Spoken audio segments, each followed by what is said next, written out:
There are 6 lessons that Dungeon Masters and D&D players can take from the anime Frieren. Frieren came out in 2023 and was an immediate hit with the D&D community. So here are a few lessons we can learn from that show. And I'm going to try to do this with as few spoilers as possible in case you haven't watched it yet. 1. You can be powerful and an interesting character. Despite the Stormwind fallacy, Frieren as a character is a great example of how you can be a very, very, very powerful spellcaster and still have depth as a character. Second, on that same topic of Frieren being a powerful spellcaster, the show illustrates how you can still challenge a party even when one of the characters is super powerful. In the show, it's done in a number of ways, from Frieren choosing to sit back, to having multiple objectives going on at the same time, with Frieren, the most powerful member of the group, only able to take on one of them and the other members of the group having to focus on the others.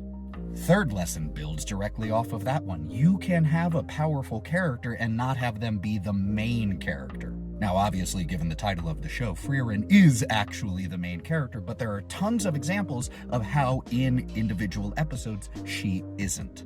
Fourth lesson, the show is a great illustration of the impact of heroes on the world. Throughout the entire show, we are constantly hearing about a group of adventurers that completed their adventure 60 plus years ago.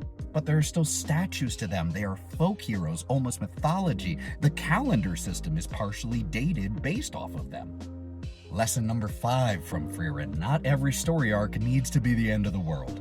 Frieren is a very character-driven plot, and a lot of the plot lines really aren't that hugely consequential to the world.